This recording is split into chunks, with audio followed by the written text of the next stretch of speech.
धोखे से बल प्रयोग करके गया के प्रशासन ने बौद्ध भिक्षुओं को वहाँ से जबरन उठाया ये कह के कि आपका इलाज कराना है, और जाके अस्पताल में पटक दिया और वहाँ से हमारे लोगों को हटा दिया बलपूर्वक धोखे से। अमेरिका में, ऑस्ट्रेलिया में, कनाडा में, इंग्लैंड में, फ्रांस में, जर्मनी में, अनेकों देशों में ये मांग उठी अम्बेडकरवादियों से और बौद्ध लोगों से कि माओवादी महाविहार को बौद्धों के सुपुर्द इमीडिएट कर देना चाहिए, बीटी एक्ट 1949 एक्ट को रिपील कर देना चाहिए। किरण रिजिजू जी से मिले और उनको ये ज्ञापन हम सब लोगों ने उनको दिया। बीटी एक्ट 1949 निरस्त नहीं होगी और कमेटी में पूर्ण रूप से बौद्ध नहीं होगी तब तक धरने को हम लोग कंटिन्यू करेंगे। ये बीटी एक्ट निरस्त नहीं होगा, हम लोग धरने से उठेंगे नहीं। ये आंदोलन भी एक तरफ चलेगा और दूसरी तरफ हम कानूनी लड़ाई भी लड़ेंगे। आप सभी को मालूम है कि महाबोधि महाविहार जहाँ तथागत बुद्ध को ज्ञान की प्राप्ति हुई थी, उस महाबोधि महाविहार को सम्राट अशोक जी ने बनवाया था, लेकिन उसके बाद उसको मिट्टी के नीचे वो दबाया जा चुका था और अलेक्जेंडर कनिंघम एक अंग्रेज़ ने उसको खोज निकाला और उसके बाद श्रीलंका से अनागरिक धम्मपाला जी बौद्ध गया गए और उन्होंने देखा कि महाबोधि महाविहार में कुछ पंडे लोग ऐसे धार्मिक आयोजन कर रहे हैं जिसका तथागत बुद्ध ने हमेशा से जिस अंधविश्वास पाखंडवाद का विरोध करके एक वैज्ञानिक दृष्टिकोण पूरी दुनिया को दिया, तो उस कृत्य को देखकर उसका विरोध अनागरिक धम्मपाला जी ने किया अपने कुछ साथियों के साथ, लेकिन गुंडों ने उनके ऊपर हमला कर दिया और उसके बाद उसमें उनके खिलाफ मुकदमा दर्ज हुआ, उनको डिस्ट्रिक्ट मजिस्ट्रेट के यहाँ से सजा हुई। तो ये आंदोलन तब से चला था। तत्पश्चात कांग्रेस के एक अधिवेशन में भी ये मुद्दा उठा और कांग्रेस ने उस वक्त एक कमेटी का गठन किया और डॉक्टर राजेंद्र प्रसाद जी के नेतृत्व में उनसे उसकी जांच करके रिपोर्ट देने के लिए कहा। रिपोर्ट दी गई, लेकिन चूंकि उस वक्त कमेटी में कोई बौद्ध प्रतिनिधि नहीं था, जिसकी वजह से बौद्धों की बात नहीं हो पाई और जो रिपोर्ट दी गई वो रिपोर्ट एक तरफा थी। और उसके बाद भारत आज़ाद हुआ। 1949 में बुद्धिस्ट टेम्पल मैनेजमेंट कमेटी का कानून बना 1949 में, और उस कानून में ये प्रोविज़न किया गया कि वहाँ का डीएम, गया का डीएम उसका सेक्रेटरी, उसका चेयरमैन होगा और 8 मेंबर होंगे, जिसमें 4 बौद्ध होंगे और 4 मेंबर वहाँ जो पंडे होंगे। तो तभी से लगातार बीटी एक्ट 1949 एक्ट को रिपील करने का आंदोलन अलग अलग समय पर चलता रहा। 92 में भंते सुरई ससई जी के नेतृत्व में बहुत बड़ा आंदोलन दिल्ली में लगभग 1.5 साल चला, लेकिन तब भी झूठे आश्वासन मिले, लेकिन समाधान नहीं हुआ। पिछले लगभग 2 साल पहले ऑल इंडिया बुद्धिस्ट फोरम और तमाम बौद्ध संगठनों ने मिलकर, मिशन जय भीम और अन्य संगठन सब ने मिलकर अल्पसंख्यक आयोग से मुलाकात की। मुलाकात करने के बाद इस समस्या का समाधान करवाने के लिए रिक्वेस्ट किया और उन्होंने आश्वासन दिया कि बिहार सरकार से बात की जाएगी, और वहाँ भी हमारे प्रतिनिधियों को बुलाया, जिसमें आकाश लामा जी भी गए और कुछ और हमारी साथी गए, लेकिन कोई समाधान नहीं हुआ। फिर सितंबर में बहुत बड़ी एक सभा और उसको फिर रैली, शांति मार्च करके बिहार सरकार को ज्ञापन दिया गया, जिसमें लामा जी और तमाम बौद्ध भिक्षु और हम मिशन जय भीम के भी पदाधिकारी, the Buddhist society of India के भी कुछ साथी, सब लोग मिलके सबने वहाँ प्रदर्शन किया, ज्ञापन दिया, लेकिन आश्वासन ही मिला, लेकिन रिजल्ट नहीं आया। उसके बाद 12 फरवरी से लगातार ऑल इंडिया बुद्धिस्ट फोरम और तमाम बहुजन संगठन, अम्बेडकरवादी संगठन, तथागत बुद्ध से जुड़े संगठन, सब ने मिल के महाबोधि महाविहार में आंदोलन शुरू किया। और सबको पता है कि लगभग 15 दिन के बाद जिस तरीके से धोखे से बल प्रयोग करके गया के प्रशासन ने बौद्ध भिक्षुओं को वहाँ से जबरन उठाया ये कह के कि आपका इलाज कराना है, और जाके अस्पताल में पटक दिया और वहाँ से हमारे लोगों को हटा दिया बलपूर्वक धोखे से, और करीब 2 किलोमीटर दूरी पर एक स्थान दिया जहाँ पे कूड़ा करकट था, सांप बिच्छू थे कि आप वहाँ बैठ जाइए। लेकिन हमारे बौद्ध धर्म के मानने वाले लोगों ने अपनी मेहनत से उस जगह को साफ़ सुथरा किया, बैठने लायक बनाया, और वहाँ कंटिन्यूअस आंदोलन आज भी चल रहा है। 70 दिन से ज़्यादा हो गए। अनेकों हमारे सांसदों ने, अलग अलग पार्टी के सांसदों ने संसद के अंदर हमारी इस जायज़ मांग को, बौद्धों की इस जायज़ मांग को अपने अपने तरीके से लोकसभा व राज्यसभा के अंदर उठाया और समाधान के लिए केंद्र सरकार से निवेदन किया, बिहार सरकार से निवेदन किया। उधर बिहार की विधानसभा के अंदर हमारे एमएलए, हमारे साथी सतीश दास जी और कुछ और अन्य साथियों ने मिलके वहाँ पर भी उठाया। कुछ हमारे साथी विधायकों ने महाराष्ट्र की असेंबली के अंदर उठाया, और धीरे धीरे पूरे देश के अंदर ही नहीं बल्कि दुनिया के अलग अलग देशों में, अमेरिका में, ऑस्ट्रेलिया में, कनाडा में, इंग्लैंड में, फ्रांस में, जर्मनी में, अनेकों देशों में ये मांग उठी अम्बेडकरवादियों से और बौद्ध लोगों से कि महाबोधि महाविहार को बौद्धों के सुपुर्द इमीडिएट कर देना चाहिए, बीटी एक्ट 1949 एक्ट को रिपील कर देना चाहिए। इसी दौरान कल केंद्र सरकार के अल्पसंख्यक मामलों के मंत्री माननीय किरण रिजिजू जी से अपॉइंटमेंट मिला, और ऑल इंडिया बुद्धिस्ट फोरम के प्रेसिडेंट जम्मू लामा जी, जनरल सेक्रेटरी आकाश लामा जी, मिशन जय भीम से हमारे बीपी बौद्ध जी, बीपी निगम साहब, मैं स्वयं और महाराष्ट्र सरकार की पूर्व मंत्री सुलेखा ताई, हम सब लोग वहाँ गए, किरण रिजिजू जी से मिले और उनको ये ज्ञापन हम सब लोगों ने उनको दिया। उन्होंने बहुत ही धैर्यपूर्वक शांति से हमारी बात को सुना और बड़ी सकारात्मक चर्चा की। उन्होंने आश्वासन दिया कि सरकार भी इस मुद्दे पर गंभीर है, और उनके आश्वासन के हिसाब से उन्होंने कहा कि इस समस्या का समाधान होना चाहिए, वो भी इस बात को मानते हैं। उन्होंने आश्वस्त किया है कि इस पर अतिशीघ्र सकारात्मक कार्रवाई की जाएगी। लेकिन ज्ञापन देने के बाद जब हम बाहर आए, हम लोगों ने आपस में बातचीत की और हमने तय किया कि कोरे आश्वासन पे हम लोग नहीं रुकेंगे। हमारा धरना ये पूरे देश में तेज़ी से बढ़ेगा। महाबोधि महाविहार में धरना लगातार चलता रहेगा। देश के अलग अलग राज्यों से लोगों को जोड़कर कोऑर्डिनेशन किया जाएगा और इस आंदोलन को और भी विशाल और विस्तृत बनाया जाएगा। और जो लोग भारत से बाहर के देशों में बौद्ध लोग रहते हैं, अम्बेडकरवादी लोग रहते हैं, वो लोग भी हमारी पूरी टीम के साथ जुड़ गए हैं। पूरे देश के अंदर जितने बौद्ध संगठन हैं, अम्बेडकरवादी संगठन हैं, वो तमाम लोग भी जुड़ गए हैं। और जितने हमारे बहुजन समाज के अम्बेडकरवादी सांसद और विधायक हैं, उनमें भी काफ़ी सकारात्मक सोच डेवलप हुई है, वो लोग भी संपर्क में हैं। हमने तय किया है कि इस आंदोलन को हम लगातार बहुत मजबूती से चलाएंगे जब तक महाबोधि विहार बौद्धों को नहीं मिल जाता, उसका पूर्ण संचालन, जब तक बीटी एक्ट 1949 एक्ट पूरी तरह से रिपील नहीं हो जाता, तब तक हमारा धरना लगातार जारी रहेगा। और इसको हम राष्ट्रव्यापी और अंतर्राष्ट्रीय आंदोलन के रूप में और ज़्यादा तेज़ी से आगे बढ़ाएंगे। ऑनरेबल किरण रिजिजू के साथ मुलाकात हुई। एक डेलीगेशन जिसका मैं स्वयं, राजेंद्र पाल गौतम जी, जम्बू लामा जी और सुलेखा ताई जी, हम लोग वहाँ पर काफ़ी चर्चा की और हम लोग ने एक ज्ञापन दिया जो आपको कॉपी दे रहे हैं। इसमें साइंड हम लोग जो आए हैं सब साइन करके दिए।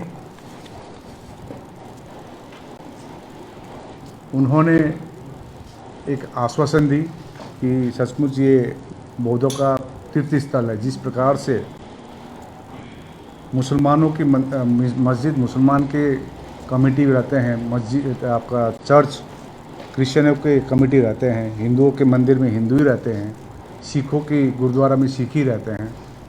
उसी तरह बौद्धों का सबसे पवित्र बचा हुआ एक ही मात्र बचा हुआ महाबोधि महाविहार है। इसमें तो पूर्ण रूप से बौद्ध ही होना है। उन्होंने भी माने ये चीज़। और उन्होंने आश्वासन दी। तो हम लोग ने जब तक बीटी एक्ट 1949 निरस्त नहीं होगी और कमेटी में पूर्ण रूप से बौद्ध नहीं होगी तब तक धरने को हम लोग कंटिन्यू करेंगे। और अभी लगातार आज 72वां दिन है जो गर्मी है बिहार में 45 डिग्री करीब पहुंच गया है, तभी भी हमारे दृढ़ संकल्प करके बैठे हुए हैं हमारे भिक्षु उपासक उपासिकाएं लगातार विभिन्न राज्यों से, बिहार के विभिन्न जिलों से, वहाँ के स्थानीय संस्था जितने भी बुद्ध को मानने वाले, अंबेडकर को मानने वाले जितनी भी संस्थाएं वो दिन का दिन बढ़ती जा रही है। अभी 4 मई से एक धम्म चारिका है, धम्म पैदल यात्रा जो बोध गया से पटना तक, वहाँ पर 2000 से ज़्यादा भिक्षुओं का एक हम लोग वहाँ पर एक चारिका कर रहे हैं।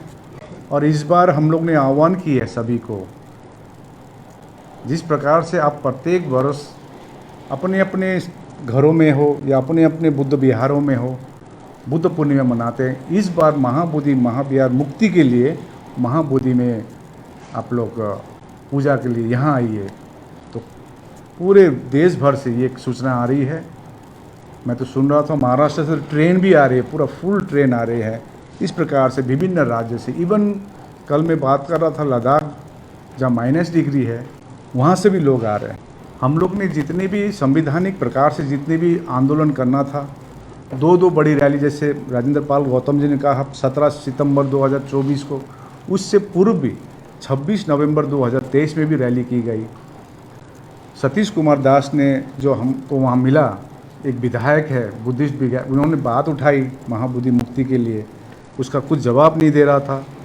उस प्रकार से दिल्ली में नेशनल कमेटी कमीशन के साथ 3 मीटिंगें की। एक मीटिंग बोधगया में आए नेशनल कमेटी कमीशन के चेयरमैन इकबाल सिंह लालपुरा जी और रिंचल नामू जी जो बुद्धिस्ट मेंबर है। तो इतने ज्ञापन देने के बावजूद, इतने फोटोग्राफ्स, ऐतिहासिक प्रमाण दिखाने के बावजूद भी कुछ नहीं हो रही थी। तो हम लोग ने 12 फरवरी जो माघ पूर्णिमा है, जो माघ पूर्णिमा बौद्धों के लिए बहुत ही पवित्र दिन होता, वहाँ से हम लोग धरने में बैठे हुए। और अनशन थी, पहले 17 दिन अनशन थी, क्योंकि वहाँ से 17वां दिन में 15 दिन जब हुई थी, 15 दिन में डीएम से खबर आई। तो हम लोग एक डेलीगेशन डीएम से मिले। डीएम ने कहा मेरे हाथ में ये मैं तो एक्ट के आधार पर चल रहा हूँ। तो हम लोग ने कहा कि हम उनसे मिलाइए जो डिसीजन दे सके। तो उन्होंने फिर होम सेक्रेटरी के साथ 27 फरवरी को मुलाकात कराया। उन्होंने कहा 10 दिन समय दीजिए, कुछ सकारात्मक होगी।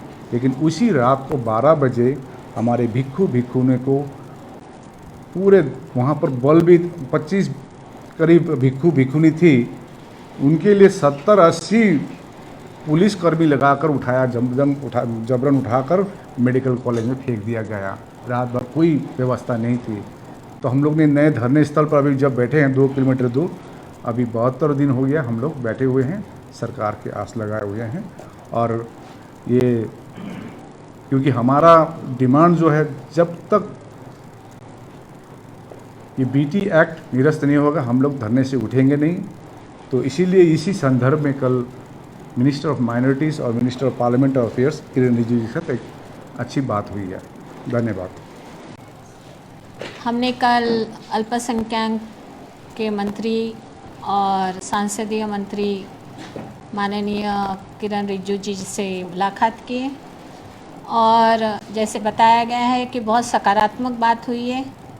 सरकार की तरफ से उन्होंने आश्वस्त किया है और मुझे लगता है कि जिस तरीके से आंदोलन चल रहा है आकाश लामा जी के नेतृत्व में, पूरे महाराष्ट्र में नहीं, पूरे भारत में नहीं तो पूरी दुनिया के बौद्धों को एक जागरूक करने का काम, इस आंदोलन का बहुत बड़ा अचीवमेंट ये है कि दुनिया के बौद्ध जागरूक हो गए हैं कि बुद्ध गया टेम्पल एक्ट 1949 ये अनकॉन्स्टिट्यूशनल है, असंवैधानिक है और इसको कैंसिल करना ज़रूरी है। ये बात रिजिजू जी को बताया गया और उन्होंने भी इस बात को माना है मैं आपको बताना चाहती हूँ कि इसके पहले भी कई आंदोलन हुए, मगर इतना लंबा आंदोलन कभी हुआ नहीं है और पूरे देश से लाखों की संख्या में लोग इसको समर्थन दे रहे हैं।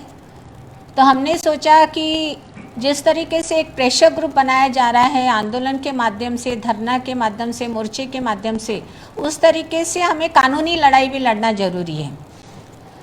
और इसलिए हमने सुप्रीम कोर्ट में एक पिटीशन दाखिल किया है 9 तारीख को, 9 अप्रैल को।